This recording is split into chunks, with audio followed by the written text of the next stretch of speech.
sedikit Pak, maju sedikit Pak. Maju sedikit.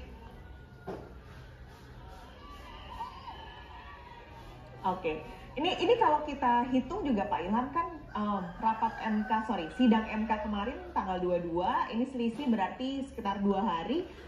Aturannya memang seperti itu ya Pak? Kalau di Undang-Undang 7 2017 itu diatur selama 3 hari. Tapi KPU mungkin mengambil waktu yang saya kira memang tidak sulit ya, karena mungkin KPU sudah menyiapkan draftnya, pembelajaran dari proses ketika pusat MK yang memperbolehkan usia 35 tahun gitu ya, gitu kan KPU sempat kena etik ya, karena ketika itu PKPU-nya belum disiapkan, masih PKPU lama. Nah jadi itu juga disoal kemarin di MK, kemudian juga katanya ada juga yang akan melakukan proses hukum ke petun gitu ya.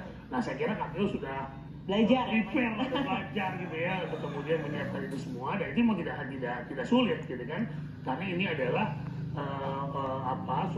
draft surat keputusan dari KPU itu sendiri. Jadi KPU mungkin sudah siap-siap, dan template-nya sudah dari pengalaman 2019 gitu kan, 2019 kan menggunakan undang-undang yang sama, jadi sudah ada, jadi tidak ada masalah harusnya. Dan saya kira makanya KPU kemudian menghitung ya mungkin hari ini yang ditetapkan, padahal kalau kita hitung dari Senin, Selasa, Rabu, Kamis masih bisa gitu. Tapi KPU mengambil pada hari Selasa ini. Hari Rabu. Oke. Kalau template atau tadi Pak Ilham cerita template-nya nggak akan berubah, paling berarti hanya diganti tahun yang. Oke. Ya. Tanya berapa nomor putusan MK kemarin gitu kan. Tidak ada yang ekstrim gitu ya Pak? Tidak ada yang ekstrim, Jadi tinggal di hasil dari MK kemarin, tinggal sampai dimasukkan ke dalam template tersebut, itu sudah bisa keluar SK-nya. Oke.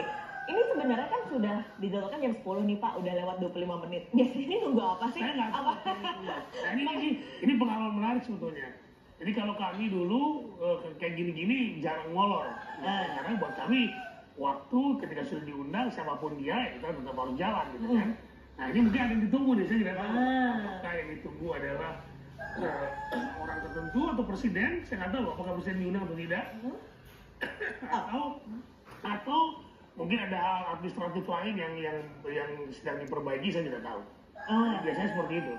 Oke, karena sebenarnya kalau lihat dari daftar yang tadi sudah hadir dan yang belum hadir, memang ada beberapa partai politik belum hadir. Kita mungkin sebut ada PDI, ada Nasdem, ada P3 nih belum hadir, pasangan 03 juga belum hadir. Presiden masih samar nih Pak informasinya sebenarnya. Apakah memang diundang untuk hadir atau tidak? Tapi sebenarnya Presiden hari ini ada jadwal yang harus dihadiri. Nah, tapi kalau waktu zamannya Pak Ilham, Presiden diundang nggak Pak? Jadi sebetulnya saya ingat betul ketika saya menjadi anggota KPU Provinsi Aceh di tahun pemilu tahun 2009, itu Pak SBY datang, tetapi sebagai peserta pemilu tentunya. Karena kan dia pemenang pemilu kedua kali. Nah, itu datang hadir. Tetapi saya ingat 2019 lalu kayaknya Pak Jokowi nggak hadir deh.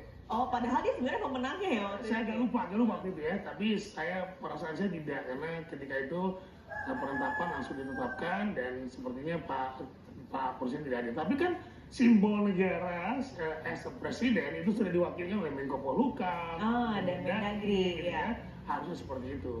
Jadi saya kira harusnya dimulai saja kalau memang representatifnya sudah semua dan saya kira KPU juga akan mengkonfirmasi kepada pihak-pihak yang diundang apakah hadir atau tidak, ya kan? Misalnya jam berapa datang, gitu kan? Kemudian kita akan takut jam 10. Nah ini tentu harusnya alangkah lebih baiknya kemudian KPU mengkonfirmasi. Ya kalau tidak datang dimulai saja, karena